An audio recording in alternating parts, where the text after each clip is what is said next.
penting pemilu Indonesia untuk memilih anggota DPR, DPD, serta DPRD, memilih presiden maupun wakil presiden, dan pemilihan kepala daerah. Jangan lupa ya.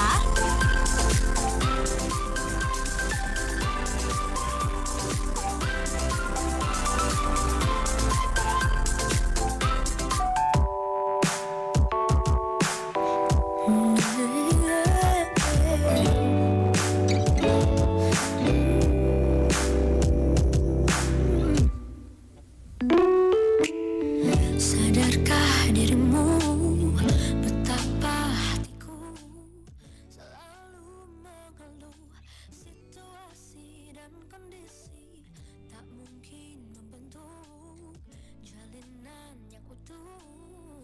Haruskah selalu sembunyi dan sembunyi, berpisah kita tak mampu, tapi menyatu juga tak mampu. Mau kemana hubungan kita? Sudah tak jelas tujuan kita.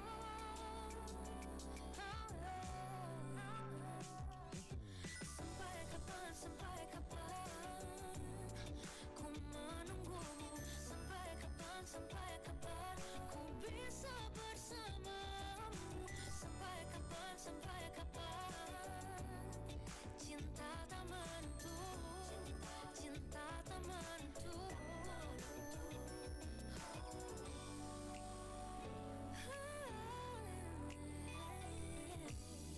Sadarkah dirimu betapa hatiku selalu mengeluh situasi dan kondisi tak mungkin membentuk jalinan yang utuh. Haruskah selalu sembunyi dan sembunyi, berpisah kita tak mampu, tapi menyatu juga tak mampu.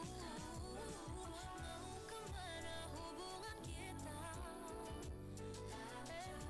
Sudah tak jelas tujuan kita.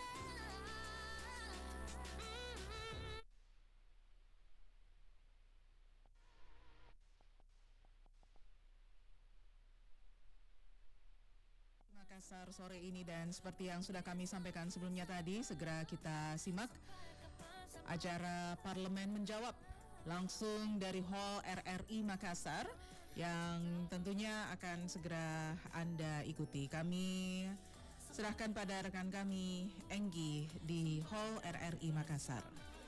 Baik, terima kasih rekan Lani, itu dia dari Studio Pro 1 RRI Makassar. Dan Assalamualaikum warahmatullahi wabarakatuh. Senang sekali saya Enggi Hiliani sore hari ini bisa menemani para pendengar dan juga para hadirin yang menyempatkan hadir di Hall RRI Makassar dalam Parlemen Menjawab. Beri tepuk tangan dulu untuk kita semua pada sore hari ini. Dan pastinya RRI Makassar selalu hadir dengan acaranya yang informatif dan juga edukatif, khususnya untuk para pemilih pemula yang nantinya akan mendominasi pemilih di pemilu 2024. Baiklah, sebelum kita lanjut ke acaranya, kita akan menyaksikan dulu salah satu penampilan dari Ihsan Murad.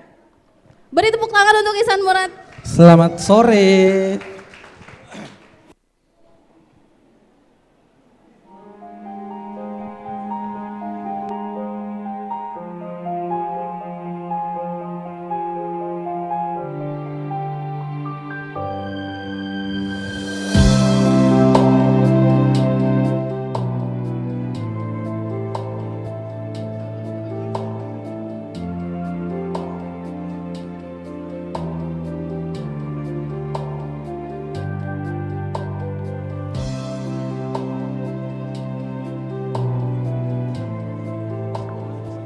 Baiklah pendengar, ini kayaknya ada sedikit trouble ya. Dan pastinya hari ini sudah banyak banget yang sudah hadir ya. Betul. Dalam Parlemen Menjawab di Gerakan Cerdas Memilih untuk tahun 2024 nantinya. Selamat sore. Dan luar biasa juga untuk hari ini kita mungkin boleh tepuk tangannya dulu untuk seluruh Sarana hadirin dan yang sudah hadir luar biasa dari kegiatan mahasiswa, dari Betul. pelajar juga, Parlemen dari berjawab.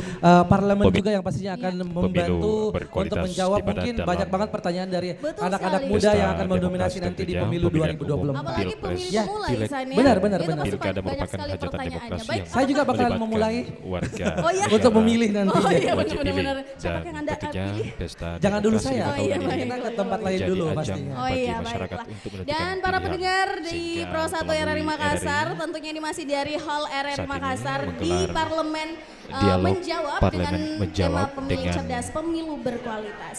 Dan beberapa mudah-mudahan hari narasumber ini, sore hari yang ini nantinya semuanya yang hadir, akan para hadirin di Hall Makassar menjadi RRI ini pembicara selalu pada diberikan kegiatan kesehatan dan Parlemen juga pastinya Menjawab, para di pemilih antaranya pemulanya sudah siap Rudi untuk menjawab ya. Peter Goni dan Bertanya berarti yang Mardika bertanya pemilih Dewi pemulanya yang ya. merupakan Oke, sudah siap dengan anggota pertanyaannya ya? Nanti Dewan Perwakilan ya, Rakyat baiklah. Kalau begitu karena Provinsi tadi Ihsan Sulawesi Nurul Selatan. katanya mau sedikit make up dulu ya, touch up.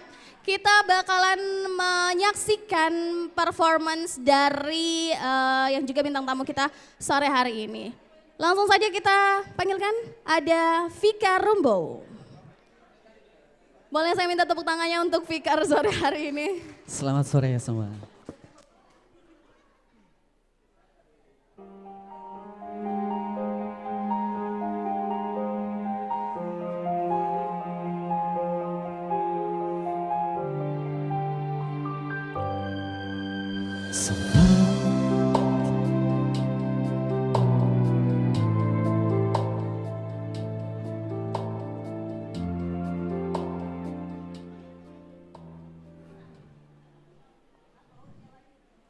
Bagaimana? Apakah ini sudah ready? Iya, Ready? sudah ready.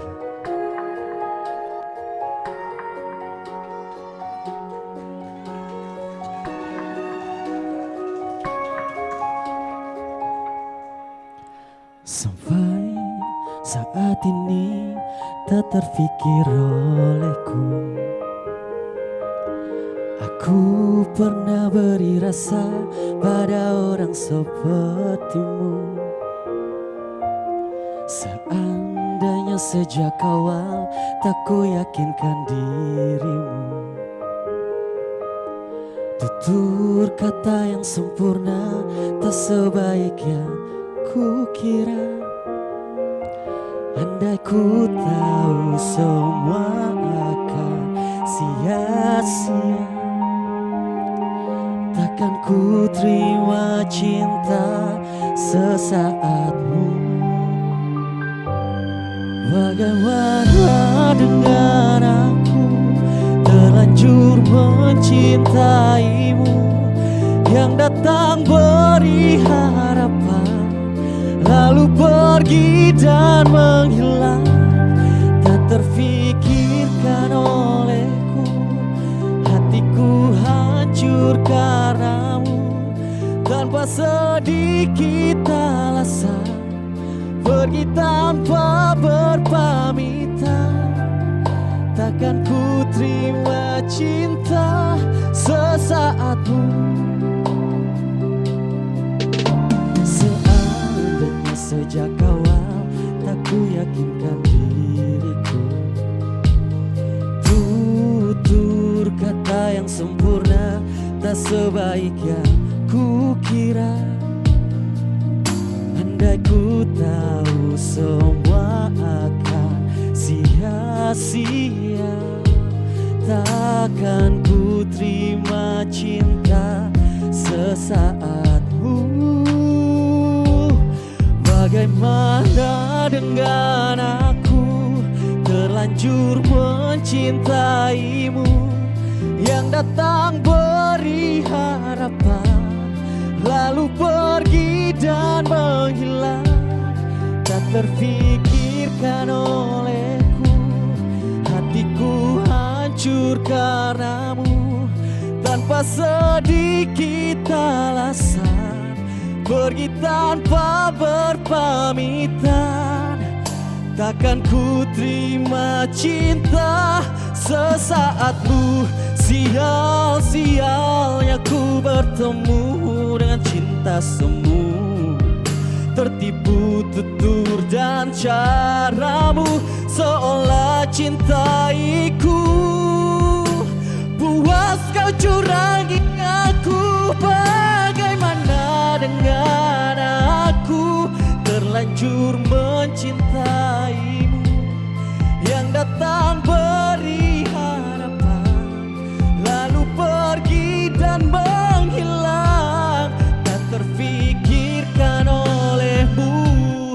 Hatiku hancur karenamu tanpa sedikit alasan, lalu pergi dan menghilang. Takkan ku terima cinta sesaatmu.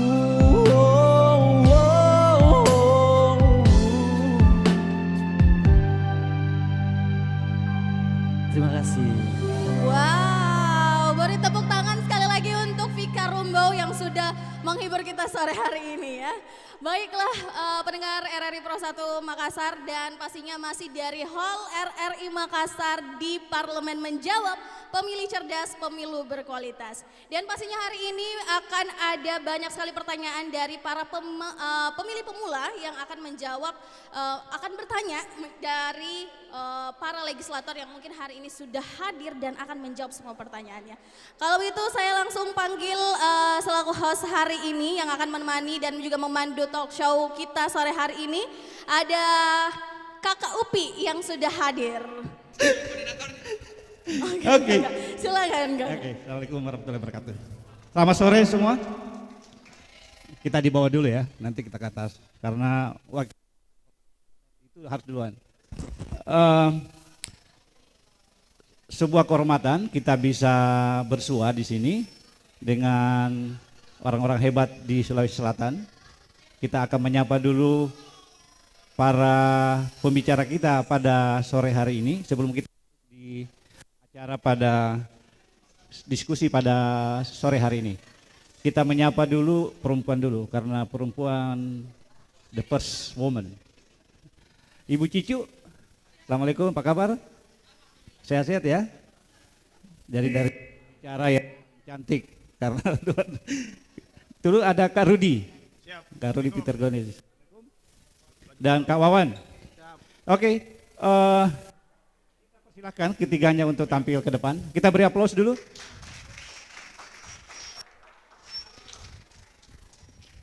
Ibu gitu. Iya.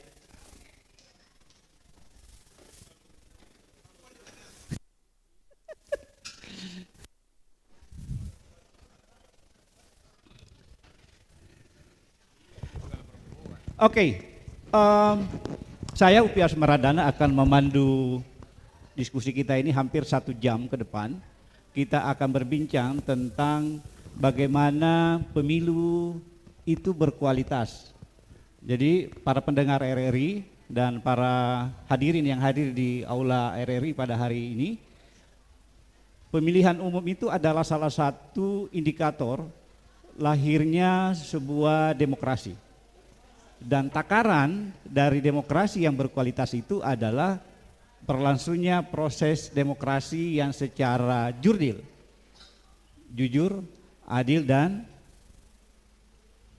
terbuka. Oleh sebab itu pada hari ini kita akan mendengarkan sebenarnya bagaimana perspektif para wakil rakyat kita yang sementara duduk di DPRD Provinsi Sulawesi Selatan.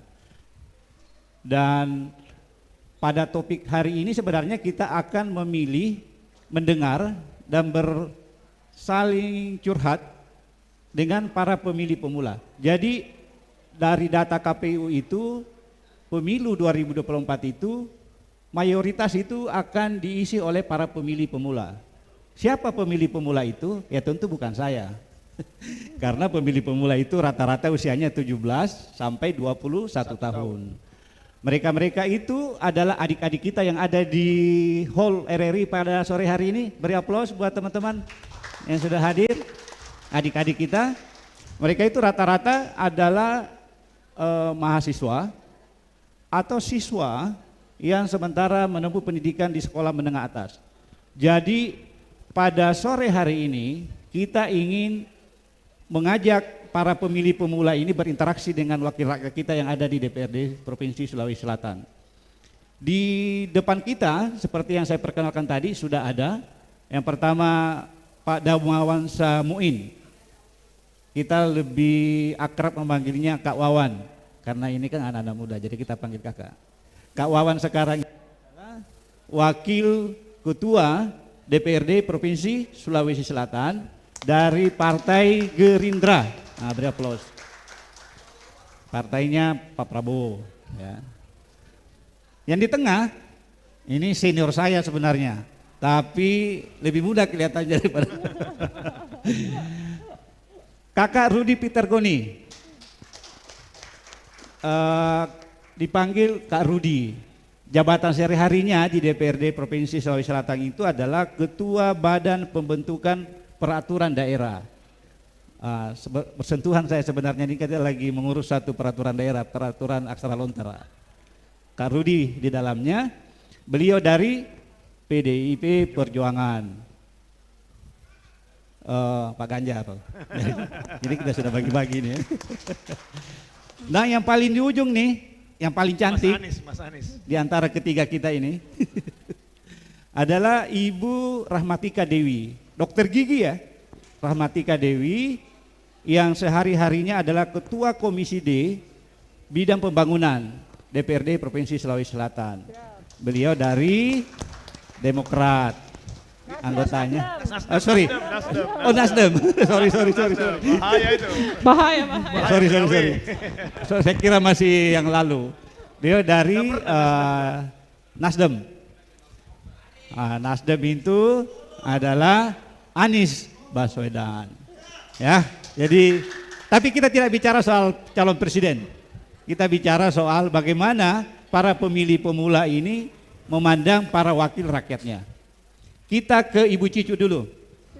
Ya, kita beri waktu sekitar 5 menit untuk memberi presentasi ke teman-teman pemilih pemula.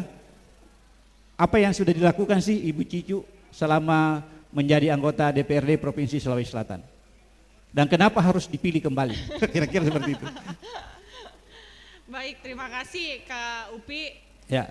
Kakak Wawan dan Kakak Rudi juga hadir di sini mendampingi kami, para senior tentu saja, serta teman-teman pendengar RRI, baik yang mendengarkan di radio ataupun di kanal YouTube, Ya. serta yang hadir di hall pada sore hari ini. Terima kasih untuk kesempatannya, tentu saja bisa hadir di tengah-tengah kawan-kawan muda yang insya Allah jadi calon-calon potensi pemilih kami ke depannya di tahun 2024. Kebetulan saya di politik itu sudah hampir kurang lebih 15 tahun. Ini adalah periode ketiga saya, di antara beliau-beliau ini saya yang paling junior. Ini adalah periode ketiga saya duduk di DPRD, pernah di DPRD kota, pada juga alhamdulillah DPRD provinsi, dan insya Allah ke depannya masih tetap jaga gawang di DPRD provinsi.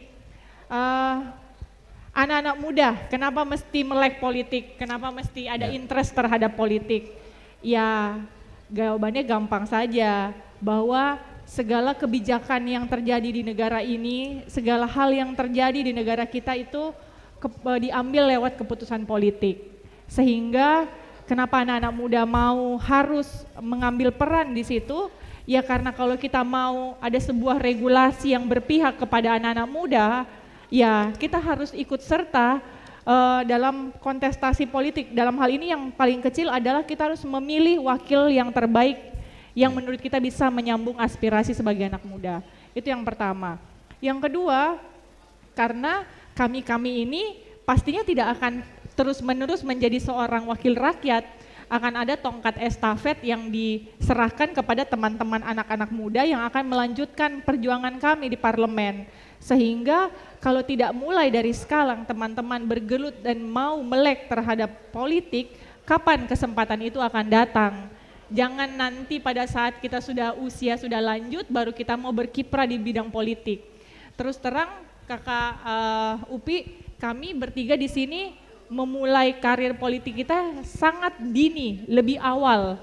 Yeah. Terus terang beliau-beliau senior-senior ini kalau Kakak Rudi kalau nggak salah sudah 4-5 periode, Kakak Wawan juga seperti itu, lebih duluan daripada saya. Jadi kalau saya hitung, kami memulai karir politik kami di usia 20 tahun awal. Ya kurang lebih 20 tahunan lah kami sudah merintis untuk terjun di dunia politik.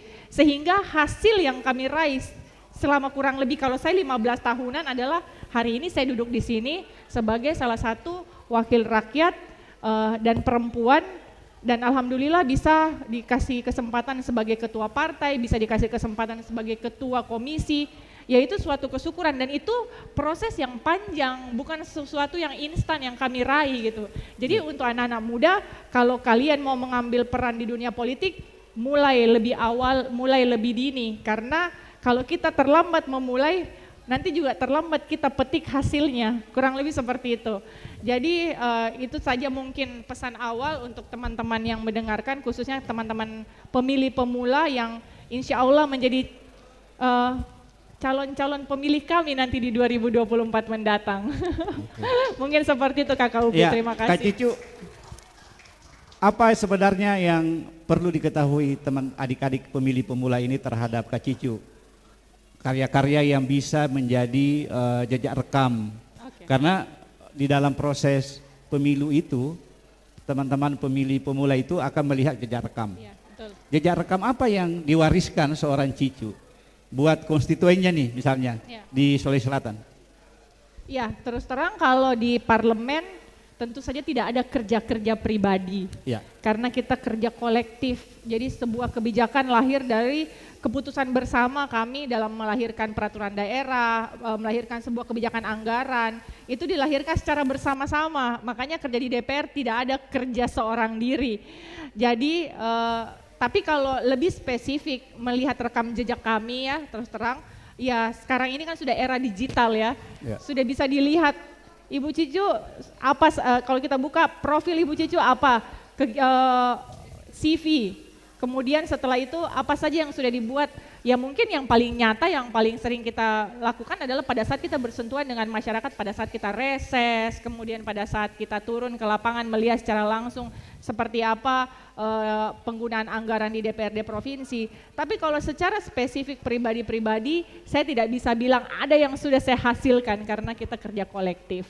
Cuman dengan saya boleh menambahkan sedikit bahwa di periode kali ini kuota 30% perempuan alhamdulillah sudah mendekati, kalau saya sih sudah bilang sudah cukup ya.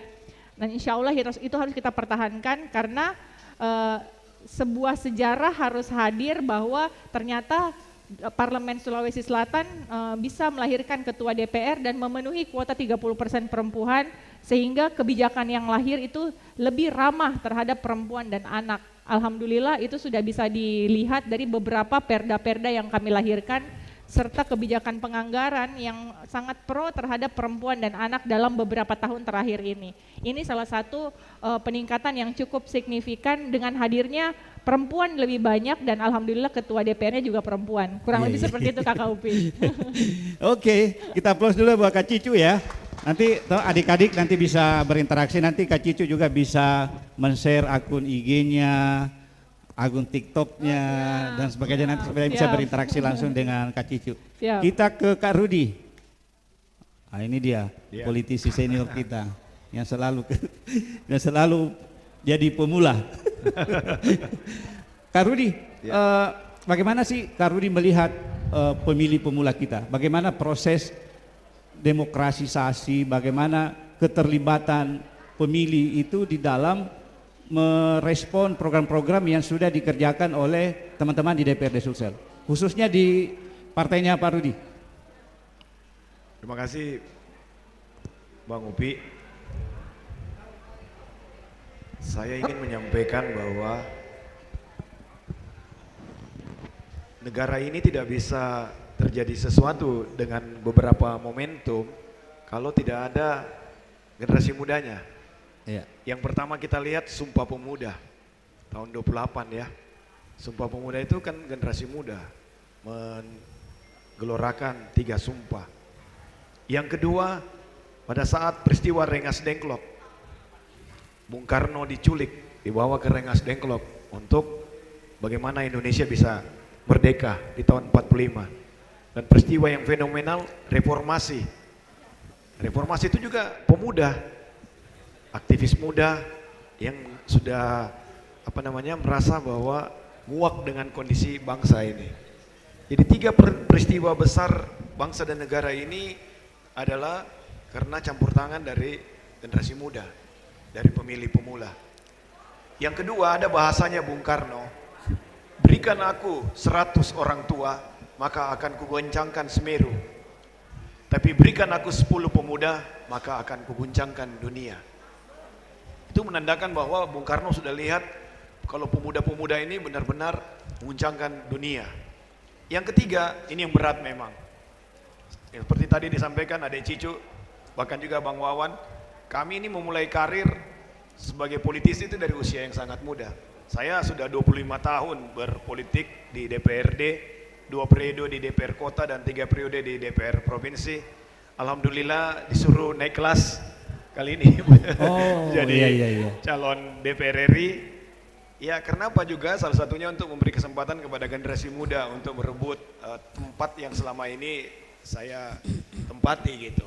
Ini bagian dari regenerasi seperti yang dibilang tadi oleh Ibu Cicu. Kita harus melakukan regenerasi dan siapa yang mengisinya itu yaitu para pemula.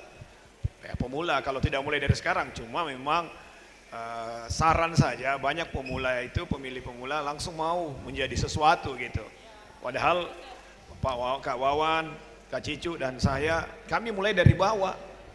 Ya, tidak langsung sekonyong-konyong seperti saat ini. Kita bergelut dengan begitu banyak problematika di internal dengan masyarakat, akhirnya bisa seperti ini. Sehingga kalau bukan sekarang kapan lagi gitu. Kalau bukan kita siapa lagi. Jadi harapan saya pemilih pemula karena kami ini kan semua orang ada masanya dan semua masa ada orangnya. Sehingga ini momentum yang terbaik bagi para pemilih pemula untuk mulai mempersiapkan diri.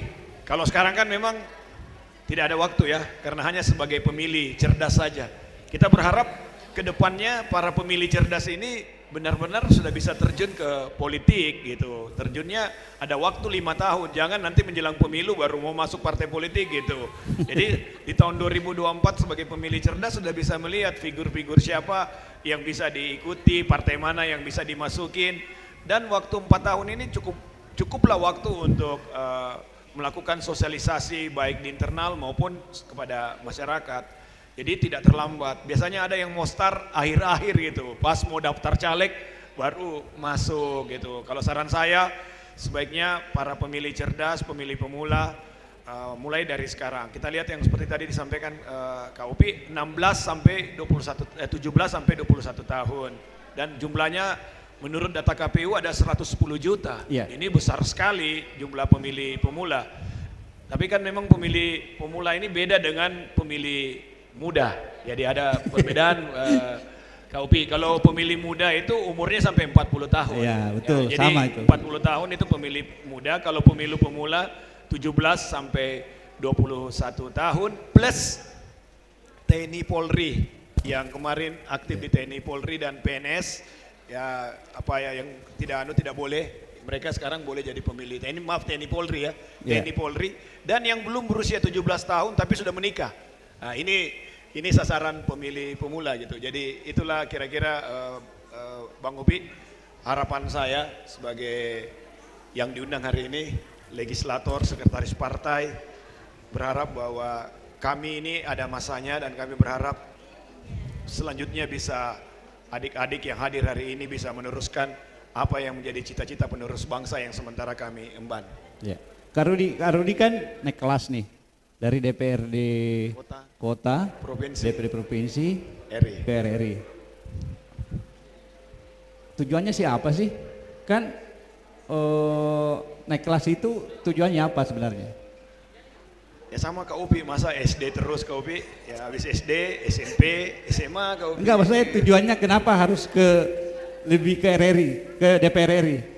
Ya tujuannya saya pikir sama Kak Upi, cuma wilayahnya yang lebih luas. Jadi anggota DPR Kota kan wilayahnya Kota Makassar. Jadi anggota DPR Provinsi kan wilayahnya Sulawesi Selatan. Kalau menjadi anggota DPR RI ya wilayahnya pasti Indonesia. Tapi tugas dan tanggung jawabnya sama. Dan seperti yang dibilang oleh Kak Cicu tadi, sebagai anggota DPR itu karya kita itu kolektif. Dan semua yang dikerjakan oleh Pak Gubernur itu atas persetujuan kami. Tidak akan ada kegiatan Pak Gubernur di Sulawesi Selatan ini kalau tanpa persetujuan DPRD Provinsi Sulawesi Selatan. Kita semua bersama-sama, DPRD dan Gubernur. Jadi kalau cari karya pribadi pasti sulit ya dicari karya pribadi. Kecuali mungkin contoh umpamanya jalan-jalan yang ada di depan RRI ini hasil karya saya dengan Ibu Cicu karena kami dapil Makassar gitu ya. Ya, Pak Wawan tentu setujui karena sebagai koordinator Komisi D ya. Jadi kalau jalan-jalan di Makassar pasti kalau bilang jalan di Makassar ingat Ibu Ramatika dan Rudi Peter Goni pastinya gitu ya. Seperti itu. Karena tidak mungkin kalau tanpa persetujuan kami. Pasti kami dalam reses pribadi kemudian menjadi fraksi dan menjadi keputusan DPRD, ini menjadi keseimbangan kita bersama. Dan di DPRD itu hampir tidak ada sekat antara partai-partai, yang ada bagaimana kita memperjuangkan kepentingan rakyat. Seperti itu. Jadi tingkat pengabdian yang lebih ditinggikan. Ya, mudah-mudahan Kak Rudi juga bisa kembali duduk di DPR untuk bekerja lebih giat, jadi bukan hanya membangun jalan di Makassar, tapi wilayah-wilayah lain di Sulawesi Selatan dan sebagainya. Kita aplaus dulu buat Kak Rudi. Yang perjalanan karirnya itu luar biasa. Dan mudah-mudahan menginspirasi anak-anak muda Indonesia khususnya di Sulawesi Selatan. Tidak ada yang tidak mungkin Kak Upi. Ya, kalau kita mau berusaha. Kak Wawan, nah ini juga Kak Wawan. Kak Wawan sekarang adalah Wakil Ketua DPRD Provinsi Sulawesi Selatan. Saya pikir itu juga bukan perkara gampang. Tentu itu ada amanah dan tanggung jawab yang mesti diaktualisasikan di dalam kerja-kerjanya sebagai Wakil Ketua DPRD Provinsi Sulawesi Selatan. Kepada pemilih pemula, apa yang sudah dikerjakan Kak Wawan selama ini, khususnya di dalam mengorganis DPRD Provinsi Sulawesi Selatan? Ya, baik. Selamat sore. Salam sejahtera untuk kita semua, Kakak Rudi, Adinda Cicu, Kakak Upi. Baik, hadirin hadirat yang sangat berbahagia. Saya ingin menambahkan sebelum saya menyampaikan apa yang pertanyaan Kakak Upi, saya ingin menambahkan sedikit dulu bahwa pemilu itu kita lakukan bukan hanya untuk menghasilkan sebuah demokrasi yang baik, tetapi juga harus dicatat betul pemilu yang kita laksanakan setiap 5 tahun satu kali itu untuk menghasilkan pemimpin dan wakil-wakil rakyat yang terbaik yang ada di antara seluruh masyarakat di Indonesia. Oleh karena itu pemilu menurut saya ini sangat penting untuk sama-sama kita ketahui, sama-sama kita support dan sama-sama kita sukseskan. Saya ingin rewind sedikit. Kalau berbicara terkait dengan pemula, saya ini berpolitik pas setelah sarjana di umur 21 tahun. Di umur 21 tahun, hampir sama dengan Ibu Cicu. Dan saya masuk caleg, saya masuk calon anggota legislatif itu pas di umur 26 tahun. Dan saya waktu itu 2004 terpilih sebagai yang kedua termuda se-Indonesia. Jadi yang kedua termuda se-Indonesia. Ada yang paling termuda waktu itu umurnya 24. Nah, nanti 2009 baru banyak anak-anak muda yang masuk. 22 tahun. Masuk di politik. Ini memang betul apa yang disampaikan Ibu Cicu bahwa itu tidak semudah yang kita bayangkan. Kalau mau sukses di politik, maka tentu kita lebih dini, lebih awal untuk masuk memahami politik. Karena juga mungkin masyarakat di kebanyakan melihat bahwa anggota DPR itu kerjanya enak, ya, tugasnya gampang, gajinya besar. Tidak semudah itu. Kita setiap hari, setiap saat bergelut dengan tugas-tugas yang memang menurut kewenangan kita sebagai anggota DPR harus mewakili dan melayani masyarakat. Saya ingin sampaikan, tugas saya selama menjadi anggota DPR, saya itu membuka pintu rumah saya sampai malam. Kalau saya tidak berkantor, dan di kantor saya pun membuka pintu kantor saya, mulai saya berkantor sampai tutup kantor. Itu kita layani seluruh masyarakat lapisan, tanpa kecuali. Untuk apa? untuk mereka menyampaikan keluh kesah, aspirasi maupun masukan kepada anggota DPR. Jadi saya kalau KKUP tanyakan, apa sih yang sudah saya lakukan selama menjadi anggota DPR? Utamanya saya sudah 2 periode di DPR Sulawesi Selatan. Sejak saya menjadi anggota DPR, utamanya ketua komisi, pelanjut saya ini Ibu Cicu. Ibu Cicu pelanjut saya 5 tahun yang lalu, saya ketua komisi D bidang pembangunan. Itu kita banyak mendorong penyelesaian jalan-jalan provinsi yang masih sangat rusak. Ya, jadi kita harus tahu nih bahwa pemerintah itu juga punya kinerja sendiri dan perencanaan pembangunan sendiri. Tetapi itu berdasarkan dari hasil musrembang di tingkat bawah. Dari desa, naik ke kecamatan, naik ke kabupaten dan hingga ke provinsi. Tetapi itu tidak mengakomodir seluruh kepentingan masyarakat. Oleh karena itu di DPR provinsi itu dan DPR kabupaten kota, bahkan DPR RI DPR RI sekalipun itu ada namanya reses. Pada saat reses itulah masyarakat punya connecting langsung kepada wakil-wakilnya untuk menyampaikan terkait dengan pola-pola pembangunan atau pola penganggaran pemerintah yang tidak menyentuh kepada mereka. Nah, itulah sehingga kita setelah itu kita bawa ke rapat kerja dengan pemerintah untuk menyampaikan bahwa Pak Gubernur, Pak Bupati, ini masih ada laporan masyarakat yang saudara tidak laksanakan. Nah, itu kira-kira gambaran-gambaran. Kalau sebagai wakil ketua, saya terus mendorong kinerja komisi-komisi, utamanya komisi D. Alhamdulillah di bawah kendali Ibu Cicu ini komisi D sangat bergerak dinamis dan tentu banyak hal yang kita selesaikan. Banyak hal yang kita selesaikan dan tertunda di kepemimpinan lalu itu selesai di komisi D. Kita lihat jalan-jalan provinsi sekarang sudah sangat masif pembangunannya, dan baru-baru ini kita mengadakan rapat dengar pendapat terkait dengan jembatan yang ada di Kabupaten Goa yang sudah 4 tahun tidak selesai-selesai. Ternyata alhamdulillah lewat tangan kita, saya dan Ibu Cicu itu mulai mendapatkan kejelasan bahwa harus hibah untuk menyelesaikan, karena ternyata baik kabupaten, provinsi dan pusat saling menyalahkan Pak KUP untuk penyelesaian itu. Ini contoh-contoh konkret sehingga ini yang betul-betul kenapa pemilu ini utamanya adik-adik pemilih pemula harus ikut segera terlibat langsung. Boleh mungkin adik-adik pemula tidak perlu masuk di dalam sistem itu, tetapi adik-adik pemula harus memang dari awal mengetahui terkait dengan pentingnya memahami politik itu sendiri. Karena lewat tangan adik-adik, tangan pemilih pemula ini akan menentukan siapa sih calon-calon wakil yang akan mewakili di kabupaten, kota, provinsi dan pusat yang memang mereka punya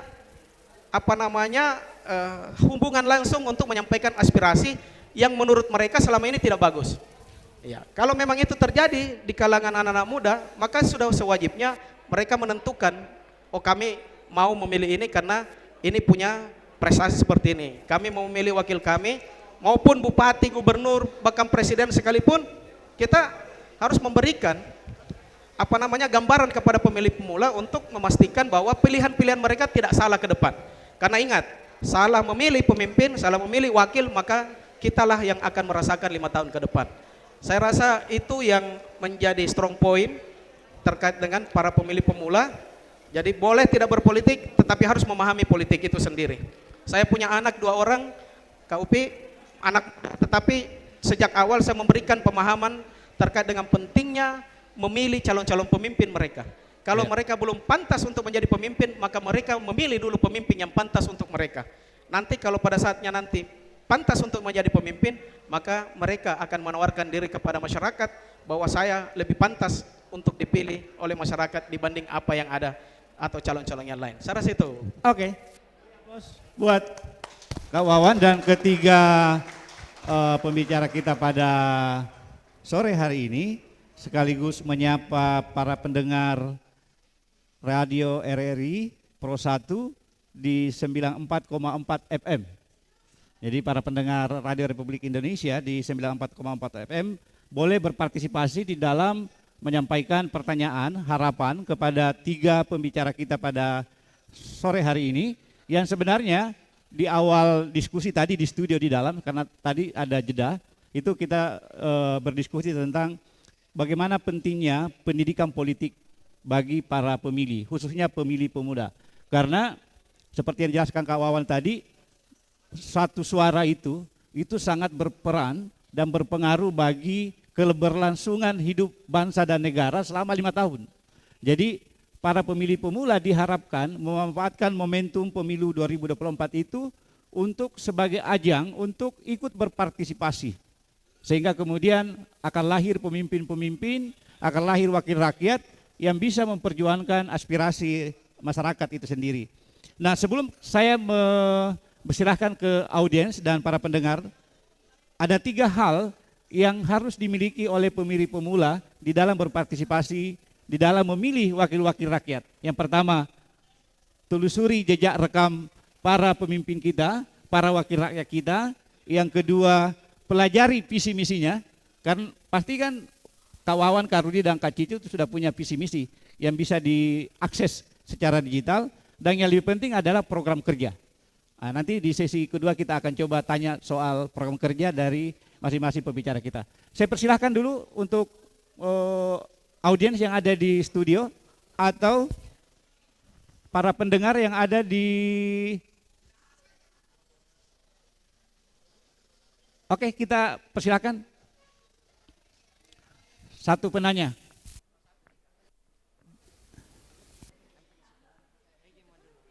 Namanya siapa, dari mana, dari atau dari mahasiswa Pak? Baik, bismillahirrahmanirrahim. Assalamualaikum warahmatullahi wabarakatuh. Waalaikumsalam. Selamat sore buat kita semua. Pertama-tama saya mengucapkan terima kasih atas kesempatan yang diberikan kepada saya. Jadi saya mau bertanya, perkenalkan nama dulu ya. Nama saya Ahmad F. Kifaki dari SMA LPP UMI Makassar. Ya. Jadi Pak, saya mau bertanya, karena kan ini kita membahas dari pembahasan tadi yaitu pemilih pemula. Apalagi saya mungkin di tahun depan itu adalah pemilih melakukan pemilihan pertama perdana saya. Jadi saya mau bertanya, bagaimana caranya kita para pemuda itu mencari relasi atau mencari informasi tentang politik terkait masalah pemilu. Apalagi kan mungkin kebanyakan anak muda itu lebih mengikut ke orang tua. Apa orang tua pilih, itu yang dia pilih juga. Iya. Jadi itulah kurangnya pemuda sekarang Pak. Apa yang dia pilih orang tuanya, ya itu juga yang dia pilih. Jadi menjadi pertanyaan saya, bagaimana cara para pemula atau pemuda-pemuda itu mencari relasi tentang politik, apalagi seputar pemilu. Terima kasih. Sudah terdaftar sebagai pemilih? Ya, 17 tahun kan? Ya. Sudah di DPT, sudah terdaftar? Sudah. Oh ya. Oke, makasih. Jadi mungkin ke Kak Wawan dulu. Ya. Silakan. Baik. Makasih Adindaku. Pertama-tama saya mengucapkan selamat atas kesempatan memilih untuk tahun depan. Saya harap mudah-mudahan Adinda tidak salah menentukan pilihan. Jadi saya ingin menjawab bahwa ini persoalan yang seperti ini memang cukup pelik. Di negara kita ini tidak ada pendidikan politik di SMA. Ya, tidak ada pendidikan politik di SMA, SMP, SD. Baru nanti di perkuliahan baru ada jurusannya, sospol. Namun karena Adinda ini baru akan tamat di SMA dan akan menyalurkan, saya hanya usulkan mungkin Adinda banyak-banyak nonton televisi dan berita, sekaligus mencari, men-share. Sekarang kan sudah banyak di Google, di YouTube. Kemudian dicocokkan dengan platform berpikir Adinda. Sebenarnya Adinda itu mau butuh apa? Nanti ke depan ini Adinda butuhnya, apakah Adinda tidak senang dengan pelayanan kesehatan pemerintah sekarang, misalnya di wali kota atau di gubernur atau di pemerintah pusat, presiden dalam hal ini, apakah ada yang kurang dalam bidang pendidikan, ada yang kurang dalam kesejahteraan masyarakat, bidang kesehatan. Nah itu harus Adinda explore dulu. Nanti setelah itu kemudian cobalah cari informasi-informasi, kira-kira saya harus menentukan pilihan saya di partai apa. Karena tentu semua platform partai itu bagus. Tidak ada partai yang berdiri di Indonesia yang tidak bagus, semua bagus. Hanya memang spesifikasi daripada perjuangannya itu masing-masing. Nah, tentu saya tidak etis mengatakan si partai A, partai B, partai C, atau partai saya, partai Pak Rudi, atau partai Ibu Cicu itulah yang paling bagus, enggak. Tetapi kita serahkan kepada masyarakat. Kami hanya memang menginginkan, dan kalau perlu, sangat perlu menurut saya pendidikan politik sejak dini, utamanya di tingkat SMA, karena di tingkat SMA itu sudah akan masuk ke pemilih pemula. Ini yang perlu dipikirkan oleh negara kita. Jadi saya persilahkan saja, kalau memang Adinda mau lebih memperdalam, silakan datang ke kantor saya. Ya, di DPRD Provinsi Selatan, langsung naik ke ruangannya Wakil Ketua, insya Allah saya akan layani dengan baik. Ya, tapi jangan salah kalau saya menarik Adinda masuk di Partai Gerindra. Jadi ya sebelum ke Kak Rudi, memang para pemilih pemula ini adalah para calon pemilih yang katakanlah itu masih labil. Jadi memang perlu pendekatan yang lebih spesifik. Misalnya dia memilih bukan karena pertemanan, komunitas-komunitas mereka, bahkan ya seperti tadi karena disuruh oleh orang tuanya gitu. Kak Rudi mungkin punya resep gimana para pemilih pemula ini bisa cerdas menggunakan haknya sehingga kemudian dia memilih berdasarkan pilihannya sendiri, bukan karena dipengaruhi orang tua, komunitas dan teman-temannya. Ya, makasih Bang Upi. Jadi kan seperti dari awal Bang Upi bilang, pemilu itu jurdil dan luber, jujur dan adil, langsung, umum, bebas dan rahasia. Ya namanya langsung, umum, bebas dan rahasia, Dindaku, tidak ada yang tahu dipilih apa di kotak suara itu. Termasuk orang tua juga. Ya, orang tua tidak pacar tahu. Pun juga. Ya. Nah, sekarang generasi muda beda dengan generasi kami. Kalau generasi kami dulu memang doktrin orang tua itu kuat. Karena apa? Tidak ada media yang bisa memberikan informasi kepada kami. Kalau sekarang media sosial itu banyak sekali. Tadi Kak Cicu bilang, buka media sosial, lihat rekam jejak dari para caleg itu nanti, para anggota dewan, seperti yang Kak Wawan bilang, jangan salah pilih. Nah, melalui itu kita bisa lihat rekam jejaknya seperti apa, akun Instagramnya, akun Facebooknya, akun TikToknya, bisa dilihat. Mana anggota dewan yang merakyat, mana yang peduli sama pemuda gitu. Ya kita Mbak Cicu ya. Ya kentara lah dari situ. Ya, sedikit promosi ya Mbak Cicu.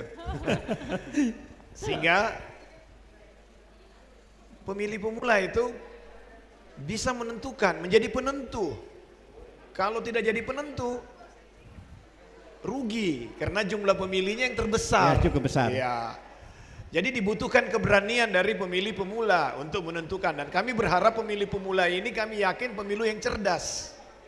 Karena masih hangat-hangatnya ini SMA dan kuliah. Ya kalau dulu kami mahasiswa, buku yang pertama boleh kita baca bukunya Sohogi dulu untuk menguatkan semangat kita gitu. Ya kan bukunya kan pertama-pertama gitu, Bang Upi. Jadi saran saya, adik-adik muda ini yang belum terkontaminasi dengan dosa-dosa, terutama dosa-dosa politik, pilihlah yang tepat gitu. Mana caleg yang bagus, nanti kan ada daftarnya, lihatlah rekam jejaknya, mana yang pernah rekaman, mana yang cuma jejak-jejak saja, ya kan? Ya. Dan jujur aja kalau di PD Perjuangan ada caleg kami yang berusia 22 tahun, Dewa Agung Maraja, mahasiswa salah satu universitas dari Fakultas Hukum, 22 tahun, berani maju jadi caleg. Dulu seperti Bang Wawan bilang, saya dulu juga anggota DPRD termuda di zamannya. Zaman makin hari pemilu makin, undang-undang makin mempermudah kepada pemilih yang masih muda untuk bisa jadi anggota DPRD. Bang Wawan 26, kemudian saya 20-an lebih, Mbak Cicu lebih muda lagi ya. Karena usia itu semakin muda. Sekarang 21 tahun. 21 tahun sudah boleh jadi caleg. Dulu enggak bisa. Ini kenapa dibikin usia seperti ini? Untuk memberi kesempatan kepada generasi muda menjadi caleg dan mewakili generasi mudanya. Itu kita harapan dari pembuat undang-undang. Tapi memang mungkin kesempatan itu tidak menggunakan. Seperti Bang Wawan bilang, kalau belum yakin ya jadi pemilu yang cerdas dulu lah. Kalau sudah yakin masuk di partai politik manapun yang memberi perhatian kepada generasi muda. Seperti itu kira-kira yang kita harapkan.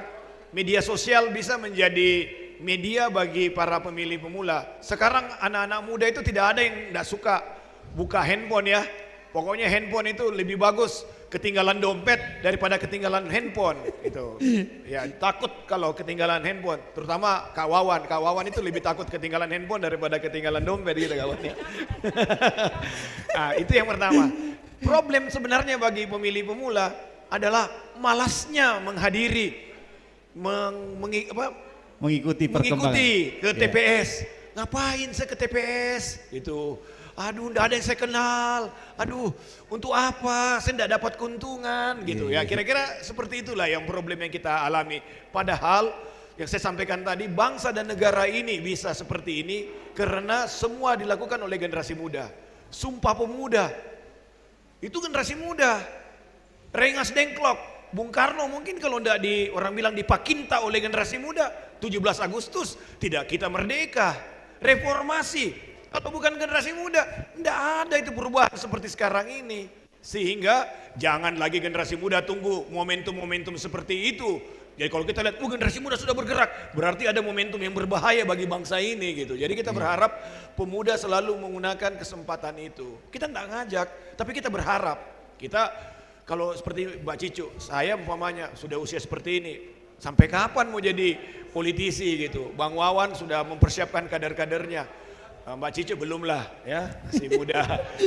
Kalau saya dengan Mbak Wawan, Bang Wawan ini sudah mempersiapkan. Tapi putri saya baru usia 18 tahun, 17 tahun, masih latihan-latihan lah menjadi pemilih pemula. Dan saya nggak perlu jauh-jauh.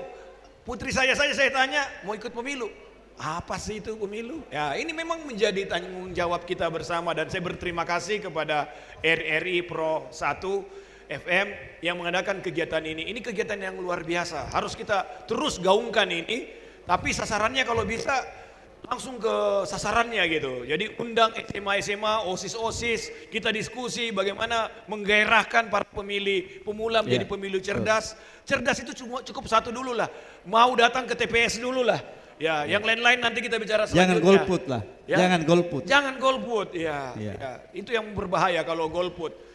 Bangsa ini di tangan kita semua itu. Ya itu barangkali Bang Upi. Kak Rudi, kita ke Kak Cicu sebelum penanya kedua, kita ke Kak Cicu dulu. Kak Cicu juga mungkin kita ingin dengar gimana meyakinkan para pemilih pemula ini untuk betul-betul menjadikan kontestasi 2024 itu untuk melahirkan pemimpin-pemimpinnya, melahirkan wakil rakyatnya, sehingga kemudian mereka bisa secara independen untuk memilih, bukan karena faktor X yang disebutkan tadi oleh penanya pertama. Kak Cicu silakan.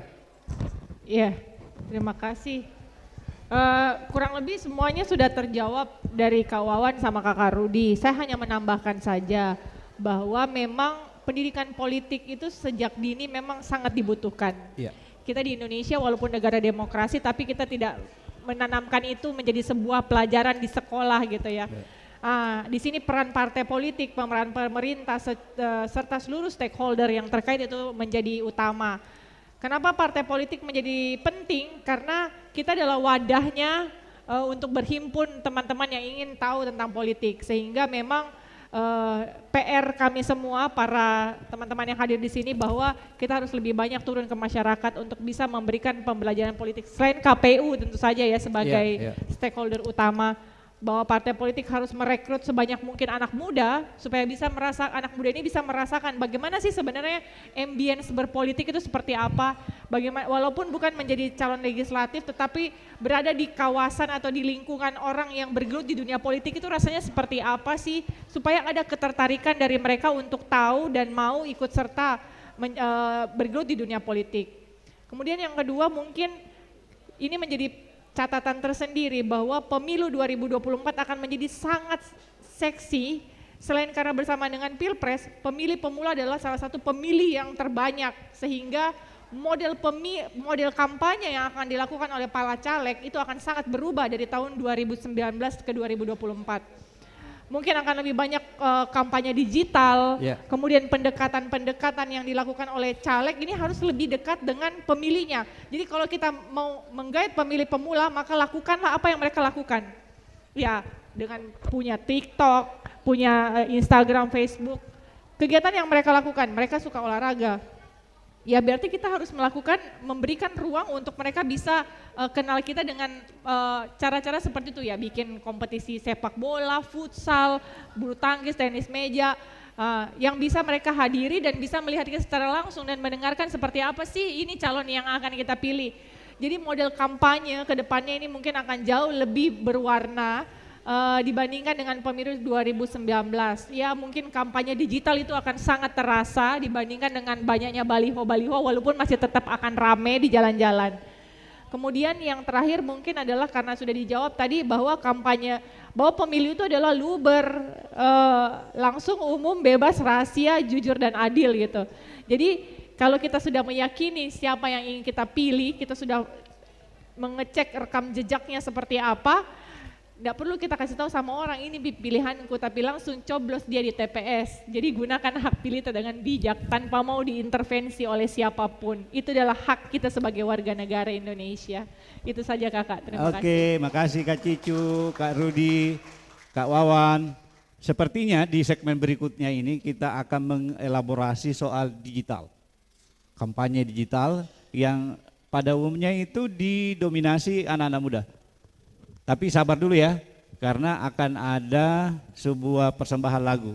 Kita ke Kak Enggi ya. Oke, terima kasih Silakan, Kakak Kakak Upi. Enggi. Baik, itu dia tadi sedikit atau banyaknya ya obrolan dengan Kakak Upi dan juga para legislator yang hari ini sudah hadir. Dan sebelum kita lanjut lagi untuk ke sesi keduanya, kita akan mendengarkan kembali sebuah performance dari Ihsan Murad. Boleh minta tepuk tangan untuk Ihsan Murad untuk sore hari ini.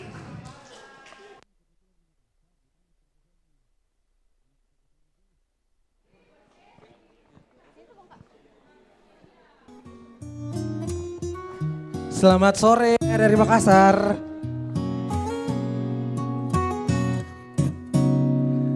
Entah sudah salah sayang keberapa, masih saja kau ada lekat di kepala.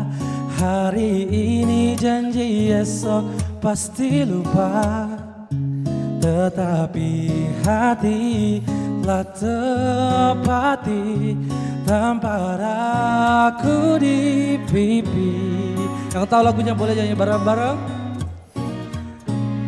Ku mengerti hujan samarkan derasnya, tutup air mata, temani kecewaku yang telah lama berdoa. Ku berdoa, minta kau terluka dan tinggalkan dirinya.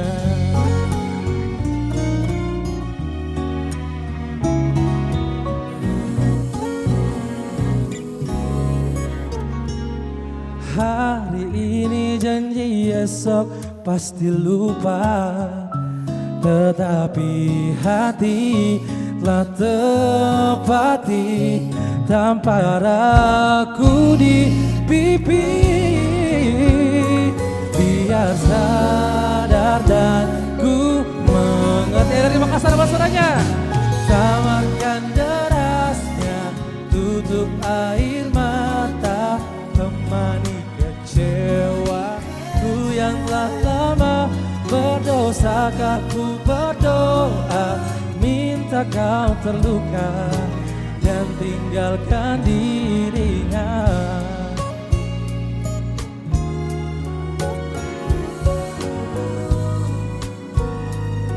Bukan ku tak berupaya,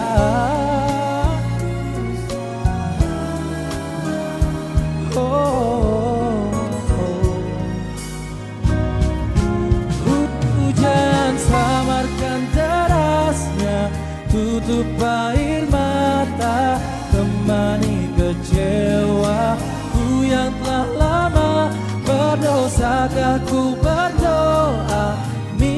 kau terluka dan tinggalkan dirinya.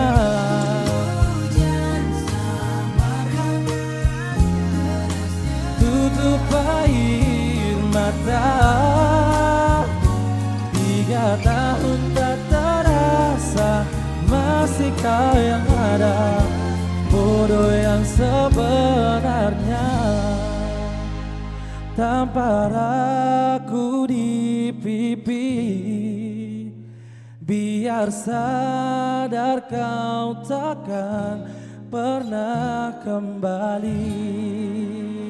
Terima kasih. Terima kasih Ihsan Murad. Wow, keren sekali. Boleh minta tepuk tangannya sekali lagi untuk Ihsan Murad dan juga untuk kita semuanya sore hari ini. Ya, dan kita akan kembali lagi ke Parlemen Menjawab, Pemilih Cerdas, Pemilu Berkualitas, dan saya kembalikan lagi kepada Kakak Upi. Oke, kembali lagi bersama saya Upi Asmaradana dengan 3 kakak-kakak kita. Ada kakak Cicu, ada kakak Rudi, ada kakak Wawan. Nah tadi waktu break ini, waktu ada lagu tadi kita sempat diskusi-diskusi tentang bagaimana sebenarnya perjalanan karir beliau-beliau ini sehingga kemudian bisa sampai di level sekarang. Karena menurut saya juga untuk menjadi seperti sekarang ini, Kak Cicu yang dulu penyiar radio, ya, Kak Rudi yang dulu pemilik TV, dan sekarang Kak Wawan yang katanya mau pindah tempat pengabdian. Pindah tempat legislatif ke eksekutif. Ya, kira-kira begitu. Pindah orientasi. Sebelum ada yang saya serahkan ke pertanyaan, saya akan bertanya dulu nih ke ketiga pembicara kita. Kak Wawan, Siap. kenapa enggak mencaleg lagi katanya? Ada apa? Iya, KKUP. Yakinkan pemilih pemula. Jadi tentu menjadi anggota DPR itu kan adalah bagian dari pengabdian. Jadi anggota DPR itu bukan pekerjaan, tetapi bagian dari pengabdian. Nah tentu kita sepakat. Kenapa Kakak Rudi sudah 4 periode, Kakak Cicu sudah masuk 3 periode, saya juga sudah masuk 3 periode. Itu semua karena pengabdian. Nah ada satu hal yang membuat menurut saya sudah saatnya saya memberikan kesempatan kepada kader-kader muda yang ada di partai kami untuk melanjutkan tongkat estafet. Tadi sudah sampaikan Kakak Rudi, kan Kakak Upin nanya, kenapa sih Kakak Rudi dari kabupaten, kota naik ke provinsi, sekarang ke DPR RI? Itu adalah bagian daripada pengabdian. Pengabdian. Iya, jadi saya memilih untuk tidak ke DPR RI lagi, tetapi saya ke eksekutif untuk mengabdi di kabupaten saya untuk membangun kabupaten saya, itu Kabupaten Goa. Jadi sebenarnya ini yang perlu diketahui oleh adik-adik kita, para pemilih muda, bahwa di politik itu pun sebenarnya butuh proses. Itu tidak bisa serta-merta untuk menjadi orang yang hari ini mungkin adik-adik melihat kami di depan 3 orang ini adalah salah satu contoh politisi, bisa dikatakan bukan tersukses tapi cukup sukses lah. Ya, Ibu Cicu dengan perempuan pertama yang menjadi pimpinan DPRD Sulsel loh, waktu 2014. Sempat 3 tahun menjabat. Ya, 3 tahun menjabat. Kakak Rudi sekarang posisi beliau pernah di Banggar, menjadi ketua fraksi, luar biasa menurut saya. Nah, saya juga seperti itu, karir saya di partai mulai dari ketua ketua pemuda di partai saya, kemudian naik menjadi sekretaris di kabupaten, kemudian menjadi ketua partai di kabupaten, setelah itu lanjut menjadi ketua OKK di Provinsi Sulawesi Selatan, kemudian menjadi ketua Bapilu, dan hari ini menjadi sekretaris umum. Ya, mudah-mudahan artinya kita tidak tahu ke depan, tetapi proses-proses ini harus dijalani semua. Jadi tidak bisa serta-merta tiba-tiba masuk caleg langsung terpilih. Bukan persoalan uang ataupun persoalan jaringan, tetapi kepahaman kita terkait dengan politik bisa mensukseskan kita di politik itu sendiri. Jadi saya berpikir kalau memang pertemuan kita ini mudah-mudahan ada manfaat sehingga membuka pikiran dan ruang-ruang adik-adik kita para pemilih muda untuk betul-betul mencermati politik itu sendiri, karena kita masuk atau tidak di dalam area politik itu tetap kita yang menentukan. Seperti adik saya tadi yang dari SMA itu menyampaikan pilihan orang tuanya itu kadang-kadang ikut. Saya sampaikan, dulu saya 21 tahun saya tidak ikut pilihan orang tua saya. Iya, jadi orang tua saya partainya A, saya partainya B. Kenapa? Karena platform berpikir saya ya seperti itu. Ya mungkin orang tua saya mungkin partainya ya partai orang tua, tetapi saya kan partainya partai anak muda. Kira-kira seperti itu. Jadi ini tadi betul-betul karena luber, langsung umum bebas rahasia. Saya masuk ke TPS menyalurkan pilihan saya ya seperti itu. Bahwa ini adalah pilihan saya dan saya akan pertanggungjawabkan karena Allah ke depan. Dan saya mudah-mudahan menghasilkan wakil yang baik dan pemimpin yang baik. Persoalan saya merasakan atau tidak, mungkin tidak secara langsung kita rasakan. Tetapi ingat bahwa siapapun yang presidennya, siapapun DPR RI-nya, siapapun gubernur dan anggota DPR provinsinya maupun bupati, kabupaten, kota, wali kota, itu pasti akan kita rasakan terkait dengan pelayanan pada saat mereka menjabat. Dan pada saat kita membutuhkan pelayanan pemerintah, pada saat itu juga kita akan merasakan bahwa oh ternyata pilihan saya ini benar dan oh ternyata pilihan saya ini salah. Semua kita yang menentukan.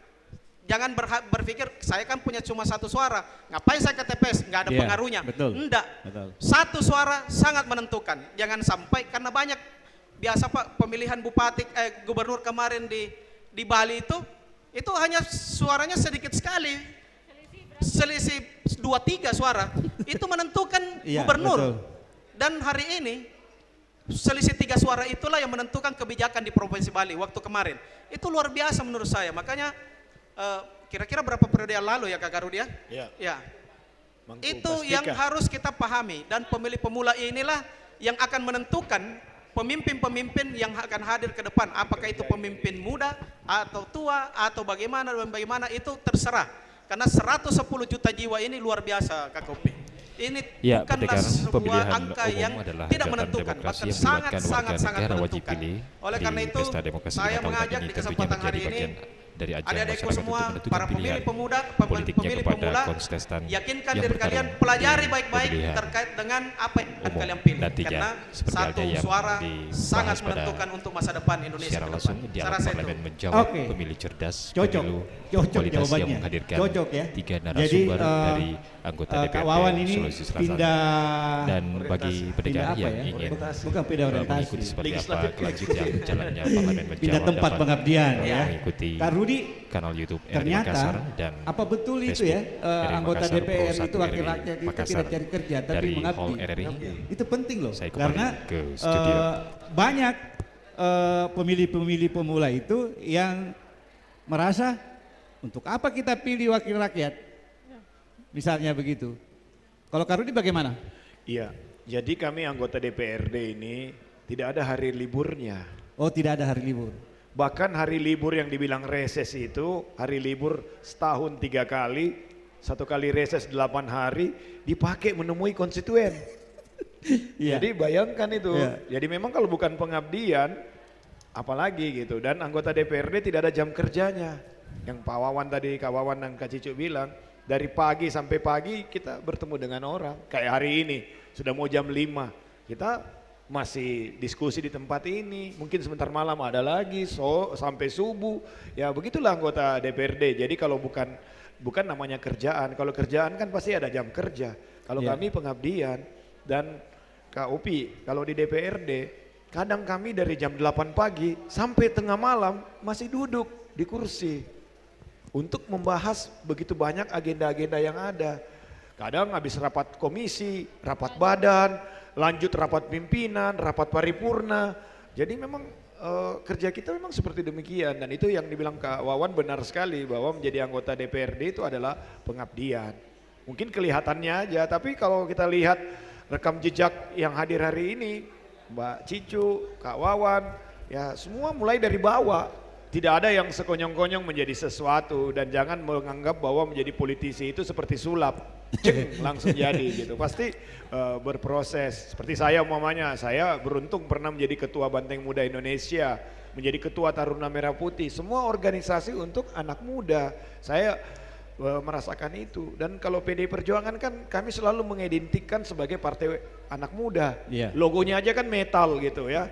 Metal gitu ya, kalau metal kan identik dengan anak muda, sehingga kami selalu terbuka kepada anak muda. Tapi memang ngurus anak muda itu tidak mudah, tidak mudah. Anak muda punya dinamika sendiri, punya kesibukan sendiri, punya cara sendiri, sehingga inilah tugas dan tanggung jawab kita semua, bagaimana generasi muda kita ini mau menjadi pemilih yang cerdas.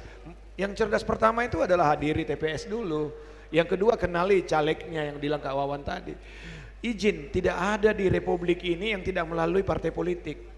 Semua melalui partai politik, pemilihan presiden melalui partai politik, DPRD melalui partai politik, kemudian pemilihan gubernur, wali kota, semua melalui partai politik. Sehingga memang kita harus mempersiapkan, suka tidak suka ini, generasi muda harus didorong gitu. Dan saya terima kasih sekali bahwa kegiatan hari ini bagus sekali, dan kalau bisa jangan pertama dan terakhir ya, jangan pertama dan terakhir. Karena kampanye kita nanti cuma 75 hari, Kakak Upi. Jadi memang digital akan menjadi kampanye yang paling utama gitu, paling efektif.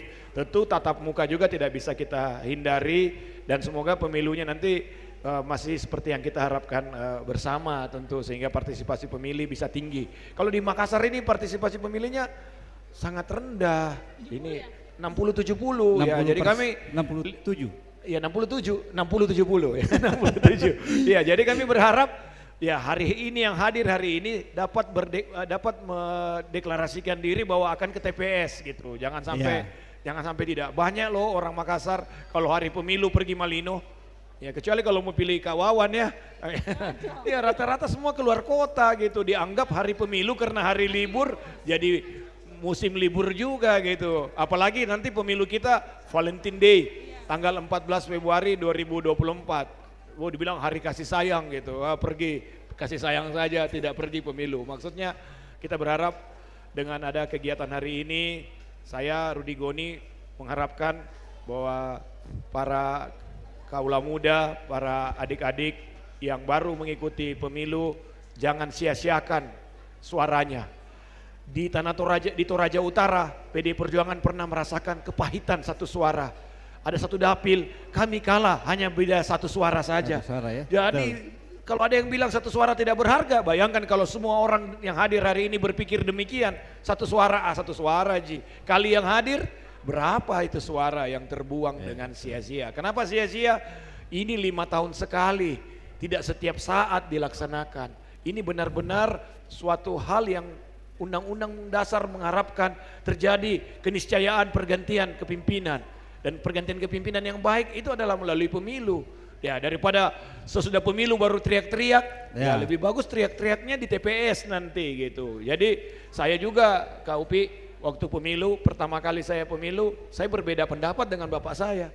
Bapak saya mungkin sama dengan Kak Wawan, pilihan partainya, saya beda gitu ya. Baru ketahuan nih, mungkin kalau saya itu marah betul itu orang tuanya. Bapak saya kasih tahu, bapak saya salah satu fungsionaris partai itu, tapi saya benar. Beda gitu. Jangan sebut nama Pak. Ya, nggak sebut Pak. Kak Cicu juga mungkin demikian. Kalau kira-kira gitu. Oke, kalau Kak Cicu gimana, kan menjadi anggota DPR itu wakil rakyat seperti yang disampaikan Kak Wawan tadi sama Kak Rudi, memang kelihatannya bagus sekali ya, tapi mungkin menderita juga ya. Padahal harus lebih tampil selalu sempurna, perfect di depan pemilih. Ya, gimana caranya untuk meyakinkan diri sendiri, keluarga agar tetap bisa mendukung? Itu kan persoalan juga. Mungkin bisa berbagi ke teman-teman sebelum sebentar kita kasih sesi untuk bertanya. Ya, ini pertanyaan yang paling sering mampir.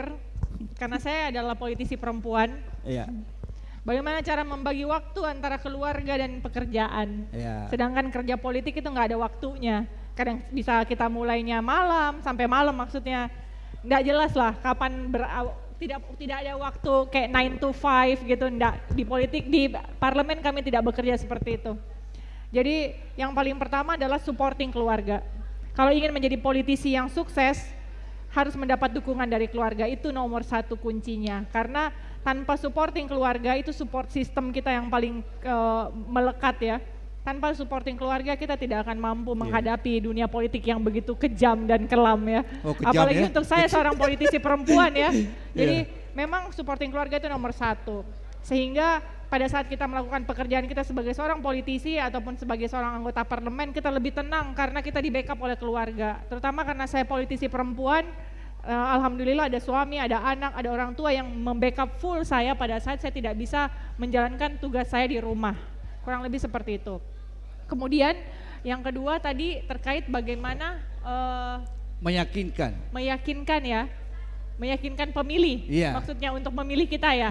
Ya sekali lagi sih sebenarnya dengan kegiatan-kegiatan seperti ini salah satunya menjadi ajang untuk kita membuktikan diri bahwa kita mampu untuk bisa tampil di depan umum, kita tahu apa yang harus kita sampaikan, kita tahu apa yang harus kita kerjakan, sehingga ini menjadi salah satu sarana untuk teman-teman pemula yang hadir di sini untuk bisa menilai lah ya. Nggak mungkin lah kita memilih salah satu anggota parlemen yang tidak mampu memperkenalkan dirinya secara layak ataupun bisa memberitahukan apa yang sudah dikerjakan dia selama duduk sebagai anggota DPRD. Kemudian yang berikutnya yang saya bisa sampaikan bahwa menjadi anggota DPR itu tidak mudah seperti yang beliau-beliau sampaikan lebih awal. Bahwa kami sebagai wakil rakyat dituntut harus tahu semuanya masalahnya rakyat.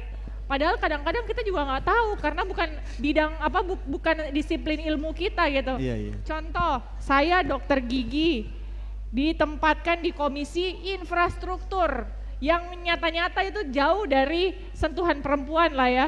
Tapi karena penugasan mau tidak mau kita harus bisa dan mau tidak mau kita harus belajar untuk bisa tampil sempurna di depan semua orang pada saat melakukan rapat ataupun RDP untuk meyakinkan bahwa saya sebagai ketua komisi ini mengerti dan paham apa yang saya kerjakan. Jadi menjadi anggota DPR menurut saya tantangannya adalah kita harus terus mengupdate ilmu, harus rajin baca, harus diskusi, kemudian banyak-banyak nonton untuk referensi, itu harus karena kebijakan itu selalu diperbaharui ya, up to date ya, sehingga kita pun sebagai salah satu pengambil kebijakan harus juga mengupdate ilmu setiap harinya. Jadi buat saya tidak ada kata tidak bisa kalau kita sudah duduk sebagai anggota DPR, semuanya harus bisa. Jadi kita harus tampil, performanya harus sempurna. Harus kelihatan sempurna, selalu bahagia, walaupun pada kenyataannya tidak bahagia. Iya, kurang lebih seperti itu. Dan kita harus berterima kasih nih, karena ada yang menjadi anggota DPR. Saya itu tidak berani menjadi anggota DPR. Berkali-kali ditawari jadi caleg, tapi saya tidak berani. Saya rasa tidak mampu untuk membagi waktu, untuk apalagi kalau kita di demo ya, dicaci maki sama pendemo. Wah, kalau saya di demo mungkin saya tonjok, jadi gak cocok jadi anggota DPR. Seperti tadi yang disampaikan oleh Kak Wawan, bahwa menjadi anggota DPR susahnya adalah pintu rumah kita itu gak bisa dikunci, karena kita akan selalu diketok sama konstituen kita. Anaknya masuk sekolah, ada yang mau masuk rumah sakit, kemudian juga ada yang membutuhkan itu perintilan hal yang kecil sekalipun, itu ketok rumah kita. Dan itu nggak mengenal waktu ya. Iya, jadi itu makanya saya enggak bisa jadi anggota DPRD saya pikir. Oke, tahan dulu Pak, masih ada waktu sekitar 20 menit. Penanya ke pemilih pemula ya, yang pemilih pemula yang bertanya. Silakan adik. Nanti kita pemilih terakhir, nanti saya kasih waktu untuk bertanya. Lagi ada 3 sesi ya, silakan. Oke, bismillahirrahmanirrahim. Assalamualaikum warahmatullahi wabarakatuh. Waalaikumsalam. Perkenalkan nama saya Muhammad Rifki, saya dari SMA Negeri 20 Makassar. Oke, tema kita hari ini sungguh sangat menarik, terkhusus bagi saya mungkin yang pertama kali akan memilih di tahun depan.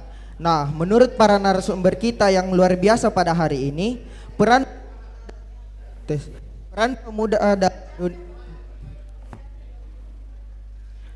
pemuda dalam dunia politik, apalagi dalam pemilu itu sangat penting. Pertanyaan saya, fasilitas apa yang bisa disediakan untuk kami para pelajar untuk bisa belajar dengan aman dan nyaman sehingga kami bisa turut andil dalam perubahan bangsa ini ke depannya? Karena jika kita hanya memanfaatkan media sosial untuk belajar, tidak menutup kemungkinan kita akan termakan oleh hoax.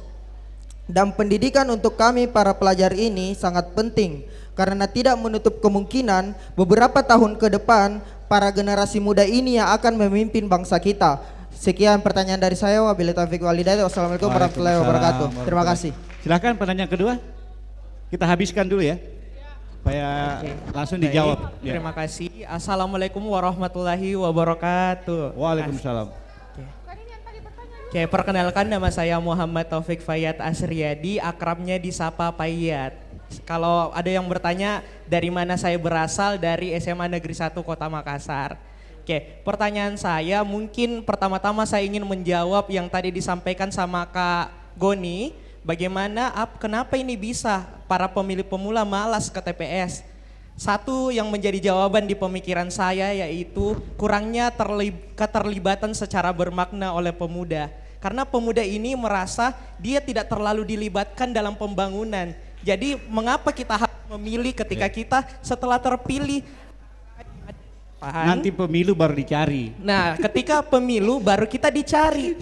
Nah, setelah terpilih kita juga tidak dicari. Oh, iya, nah, iya. jadi kurangnya keterlibatan dalam pembangunan. Oke, makasih Taufik. Setelah itu mungkin ini pertanyaan saya. Pertama saya apresiasi kakak representasi perempuan karena demokrasi atau keterlibatan pemuda terkhususnya remaja dan anak sangat meningkat dari tahun ke tahun. Saya saya ikut di Musrembang Lorong, kelurahan, kecamatan, dan tingkat kota kemarin dan provinsi yang baru-baru bulan kemarin di Musrembang Anak, Provinsi Sulawesi Selatan, dan saya sangat merasa dilibatkan. Pertanyaan saya pertama untuk Kak Goni, apa sih yang ditawarkan atau apa yang harus dilakukan sehingga remaja ini bisa berpartisipasi secara bermakna atau yang biasa kami pemuda sebutnya meaningful youth participation, yaitu keterlibatan pemuda secara bermakna. Yang pertama pertanyaan saya itu, apa sih program atau apa yang dilakukan oleh kakak-kakak yang di depan ketika terpilih nantinya di tahun 2024, yaitu tentang apa partisipasi atau apa bentuk implementasi dari keterlibatan kami sebagai pemuda. Yang kedua, perkenalkan dulu, saya sering ke remaja-remaja Kota Makassar karena saya salah satu penyuluh dari BKKBN, yaitu dari Forum Genre Kota Makassar. Saya sering bertemu dari remaja-remaja, anak, dan lapisan-lapisan masyarakat. Nah, rata-rata mereka merasa tidak dilibatkan secara bermakna.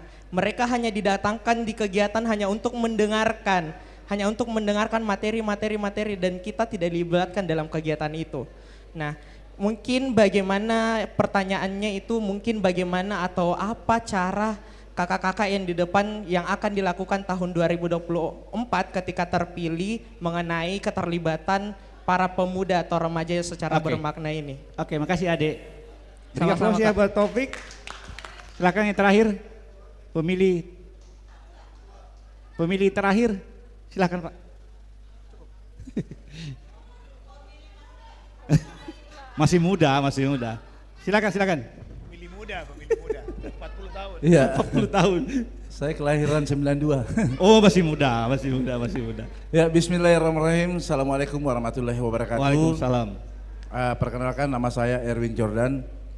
Saya dari komunitas. Pertama-tama saya mau menyampaikan apresiasi buat ketiga tokoh di depan ini, kakak-kakak. Pak Darmawansa, 2 periode tentunya sudah banyak berbuat yang sangat menyentuh ke masyarakat. Karena saya tahu betul beliau calon 01 juga di Kabupaten Goa, beliau pembina saya di Bodyguard. Yang kedua, Bapak Peter Goni Gosal, saya kira 5 periode itu bukan waktu yang singkat untuk berbuat untuk masyarakat banyak. Alhamdulillah sampai hari ini namanya masih harum. Begitu juga dengan saya panggil adik Cicu. Lalu di daerah saya, adik Cicu ini sangat tenar, daerah Pasar Terong sana. Sangat tenar, iya. Beliau dapilnya ibu ya. Iya, sangat tenar ini, di mana-mana beliaunya di situ terpampang. Karena mungkin manfaatnya selama menjadi anggota dewan juga sangat luar biasa dan itu dirasakan langsung oleh masyarakat. Nah, tetapi saya tidak masuk ke ranah situ. Saya mau ke tema ini, pemilih cerdas. Nah, pemilih cerdas ini katakanlah di pemula ini yang untuk awal mereka mau memilih ini, bagaimana apakah andil para tokoh di depan ini agar supaya mereka bisa menjadi betul-betul pemilih cerdas. Iya. Dan kedua, turun ke bawah sedikit, ada pemilu berkualitas. Pemilu berkualitas, saya tahu persis pemilu-pemilu sebelumnya ya 60-40 lah, ya masih sedikit kotor dan sebagainya. Nah, bagaimana atau apa indikator dari pemilu sampai bisa dikatakan berkualitas? Ini yang apa ya?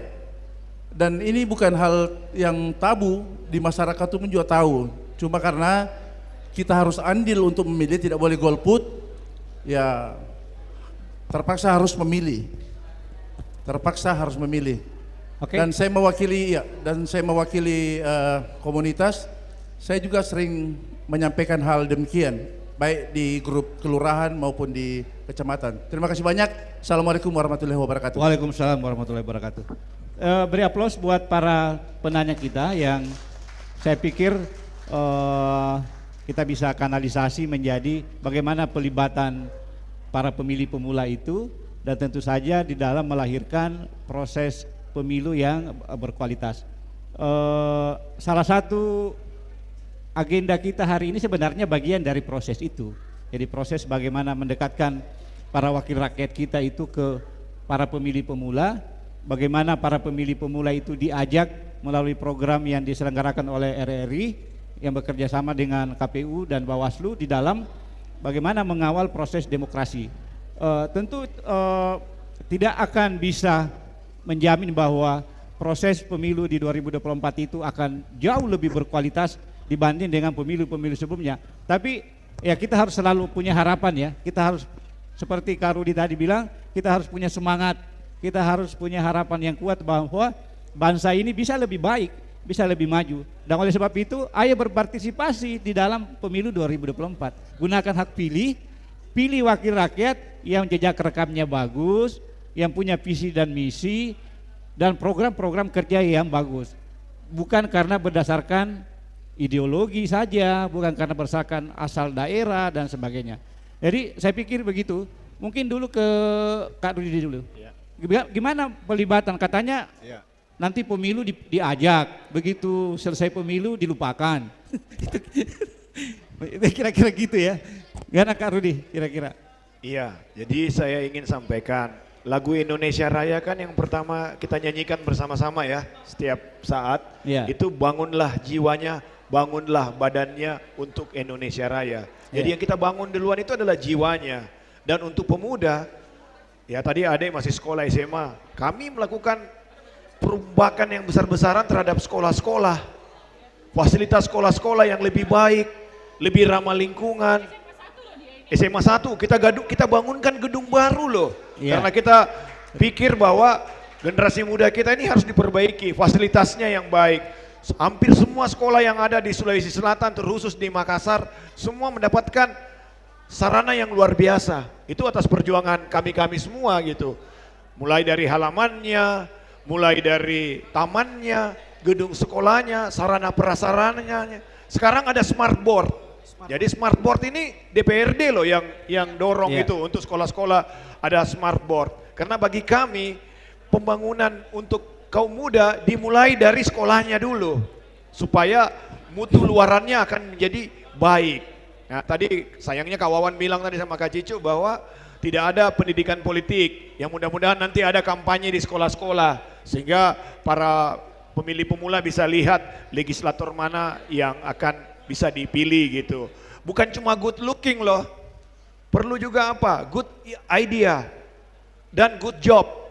Ya, kalau cuma good looking saja Ya, kalau Kak Cicu ini ada semua lah, good looking, good job, good idea gitu ya. Kak Wawan juga, saya kadang cemburu sama mereka berdua juga. Ya cakep-cakep, cantik-cantik gitu. Tapi bukan cuma soal cantik dan cakep gitu, tapi punya kemampuan. Kemudian ada bahasa bahwa setelah pemilu kami dilupakan.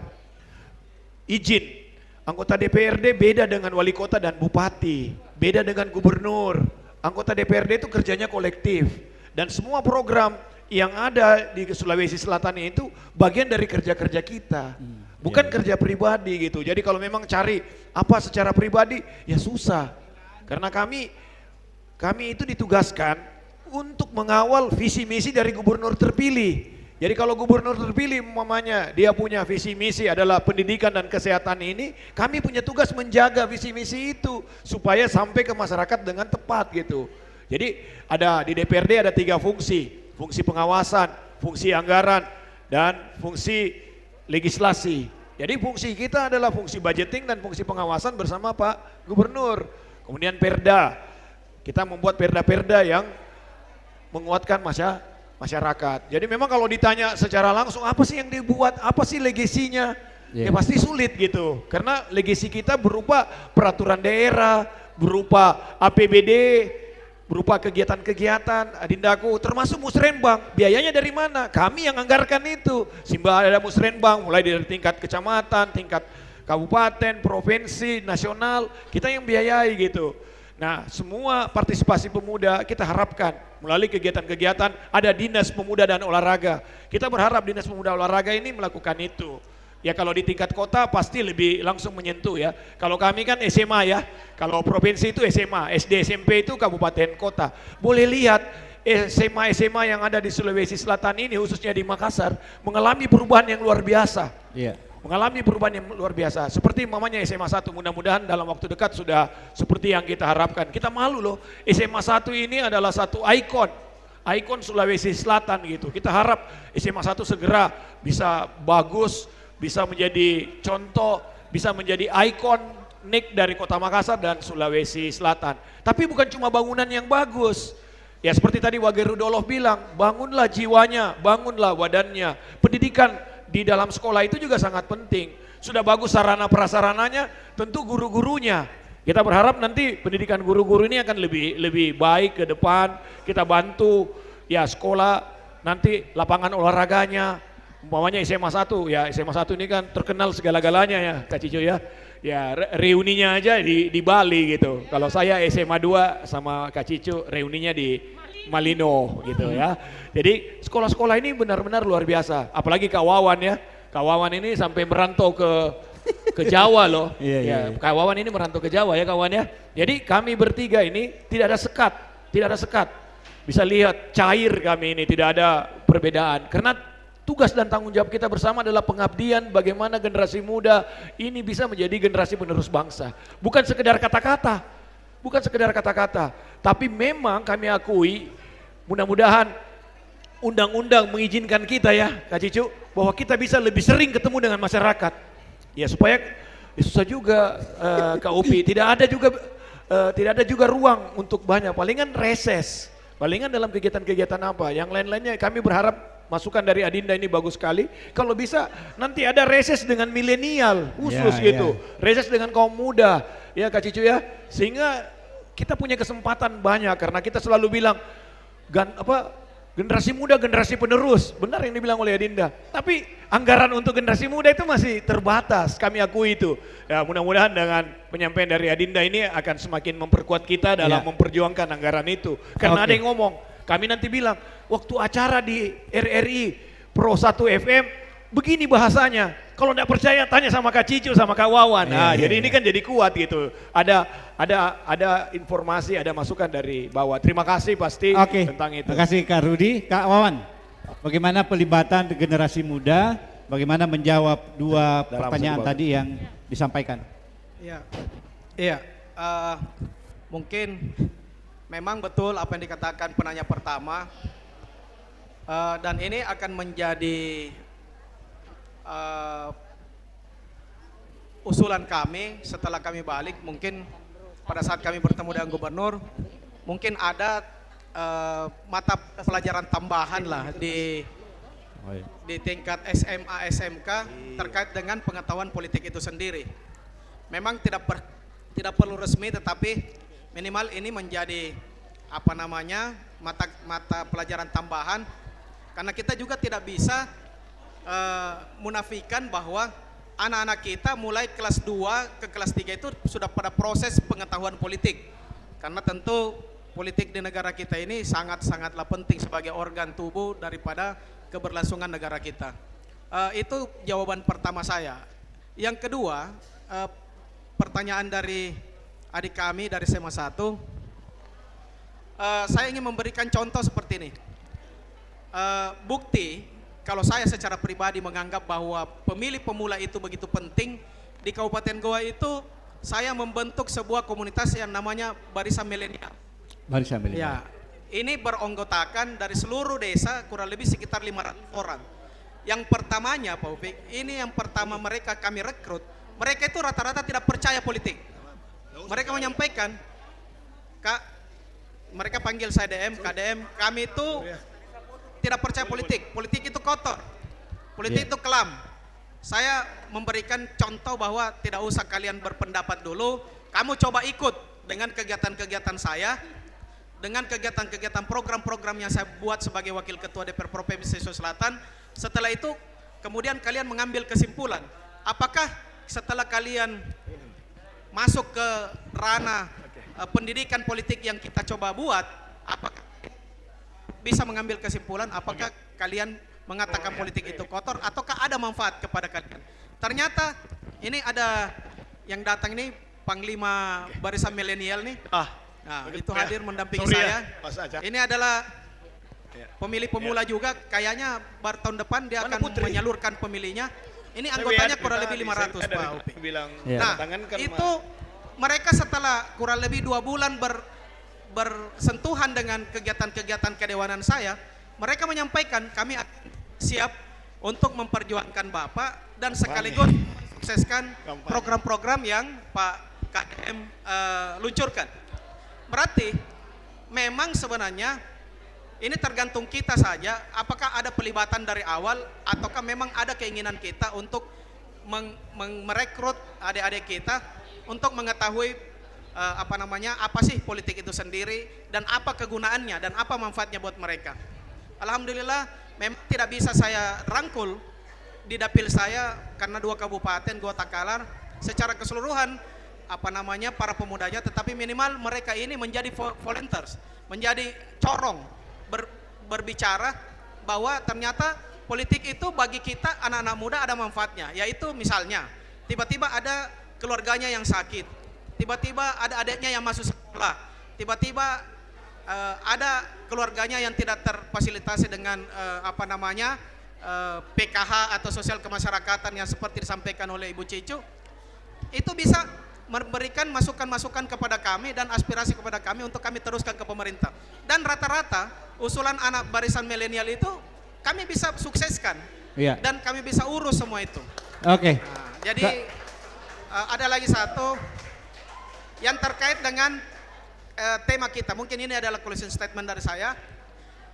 Pemilih cerdas, pemilu berkualitas. Saya ingin menyampaikan kepada para anak-anak saya, adik-adik saya, para pemilih milenial, pemilih pemula, untuk menghasilkan pemilih cerdas itu harus lewat kesadaran kita sendiri. Itu yang pertama. Yang kedua, kita harus memang berkolaborasi dengan pemerintah untuk melakukan pendidikan politik secara masif di tengah-tengah masyarakat. Hanya itu cara untuk menghasilkan pemilih cerdas. Yang kedua, pemilu berkualitas itu hanya bisa dihasilkan dengan kesadaran kita untuk tidak menerima selembar atau nilai apapun untuk menentukan pemimpin dan wakil-wakil kita. Kalau itu rakyat bisa lakukan, maka yang hadir ke depan di 2024 adalah anggota DPR, bupati, wali kota, gubernur, dan presiden yang memang dipilih oleh rakyat karena kemampuannya. Saya rasa itu saja kuncinya untuk menghasilkan pemilu yang terbaik. Ya, makasih kawan. Kak DM rupanya ya, DM ya. direct message. Kak Cicu mungkin menjawab 3 penanya tadi, sepertinya harus dijawab itu. Dirangkum aja. Dirangkum ya, bahwa sebenarnya sudah diambil semua jawabannya. Saya hanya menambahkan saja bahwa memang pelibatan pemuda itu memang menjadi catatan tersendiri dalam pembangunan kita ke depannya, bahwa menjadi mereka adalah pemilih terbesar di tahun 2024 sehingga bargainingnya juga harus besar. Jadi anak-anak muda ya, ini bocoran, ini langkah konkret untuk teman-teman muda, bahwa kalau kalian mau bersatu dalam satu suara itu mungkin bisa memenangkan salah satu calon presiden ya. Kalau kita ukur ya secara kualitas secara banyaknya suara. Sehingga buat saya yang paling penting adalah bagaimana anak-anak muda juga memberikan komitmennya kepada kami dan calon pemimpin ke depannya, pemimpin negara, pemimpin daerah dan lain-lain, bahwa setelah mereka ikut berkomitmen bersama kami, maka kami juga akan berkomitmen untuk mendukung segala aktivitas dan juga segala program terkait dengan anak muda. Ini yang sulit, komitmen di antara kita bersama, bahwa kami juga sebagai salah satu calon anggota legislatif butuh kepastian dan butuh komitmen.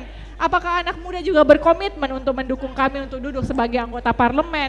Sehingga itu yang dibutuhkan, komitmen bersama dan juga integritas lah satu dengan yang lainnya.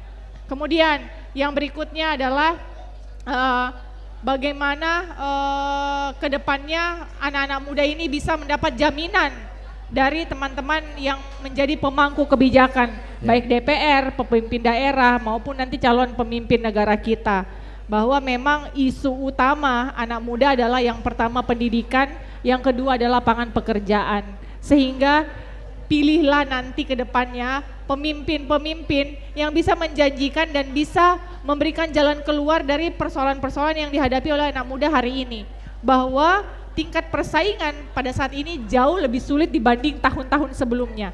Sehingga memang persiapan skill, kemudian pendidikan dan juga jaminan terkait dengan lapangan pekerjaan yang layak untuk anak muda itu benar-benar harus dipersiapkan dengan baik.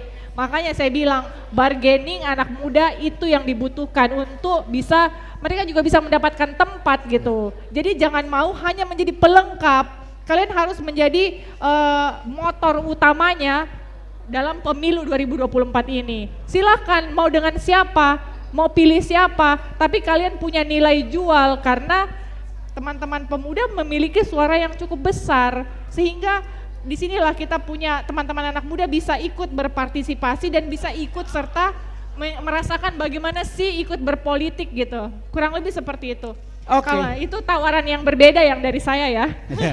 Kita beri aplaus buat ketiganya, buat Anda semua yang sudah hadir di sesi siang hari ini, dan juga buat para pendengar dan pemirsa RRI di Pro 1 RRI Makassar. Sebelum saya sampaikan lempar ke Enggi, saya mencoba menyimpulkan, ya mungkin kurang sempurna, tapi begini, kualitas demokrasi itu sangat dipengaruhi oleh partisipasi. Partisipasi itu dipengaruhi oleh bagaimana para peserta pemilu itu menawarkan program-program yang berbasis kepentingan rakyat. Jadi jangan lupa teman-teman pemilih muda, gunakan momentum 2024 itu untuk menentukan arah demokrasi, arah pemimpin Indonesia di 2029 yang akan datang. Gunakan hak politiknya, datang ke TPS, katakan no buat money politik dan jangan golput. Saya pikir demikian. Terima kasih. Mohon maaf kalau ada kekurangan. Terima kasih buat Kak Cicu dari Partai Nasdem, Kak Rudi dari PDIP Perjuangan, Kak Wawan dari Partai Gerindra. Sekali lagi, sukses buat kita semua. Maju terus Indonesia, RRI Mapakoi. Terima kasih. Silahkan ke Kak Iji. Terima kasih. Assalamualaikum warahmatullahi wabarakatuh. Waalaikumsalam warahmatullahi wabarakatuh. Terima kasih Kakak Upi. Baiklah para hadirin dan juga para pendengar dari Pro 1 RRI Makassar. Sekian untuk acara Parlemen Menjawab hari ini dan mudah-mudahan juga semuanya para pemilih pemula sudah terjawab ya oleh para legislator yang sudah hadir sore hari ini. Baiklah, terima kasih para hadirin yang sudah menyempatkan hadir dan juga para pendengar. Saya Enggi Hiliani mohon pamit undur diri dan untuk menutup kebersamaan kita sore hari ini, kita akan mendengarkan sebuah persembahan dari Irsan Lipit. Wassalamualaikum warahmatullahi wabarakatuh.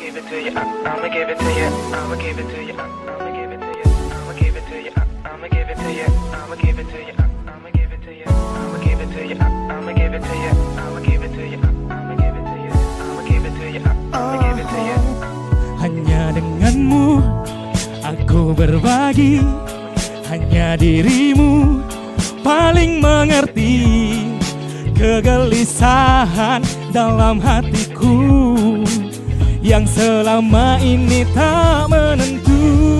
Tak ada ragu dalam hatiku, pastikan aku jadi cintamu. Seiring waktu yang telah berlalu, mungkin kau yang terakhir untukku. Akan ku lakukan semua untukmu, akan ku berikan seluruh cintaku. Janganlah engkau berubah dalam menyayangi dan memahamiku.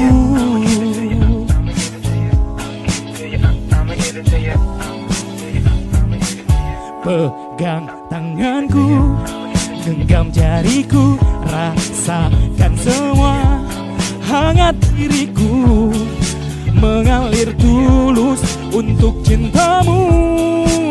Tak ada yang lain di hatiku.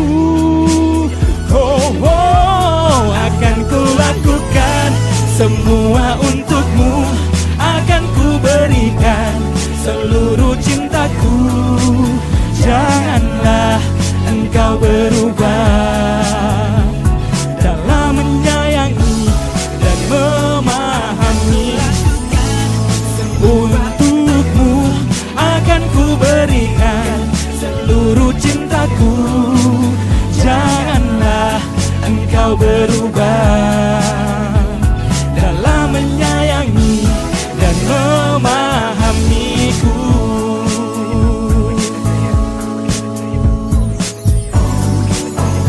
Inilah cintaku, ku berikan untukmu. Setulus hatiku ku berikan untukmu.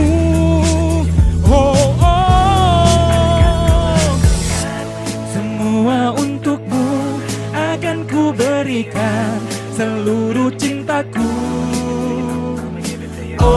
Akan ku lakukan untukmu, akan ku berikan seluruh cintaku. Janganlah engkau berubah dalam menyayangi dan memahamiku. Semua untukmu akan ku berikan seluruh cintaku. Janganlah engkau berubah dalam menyayangi dan memahamiku. Dan memahami dalam menyayangi dan memahamiku.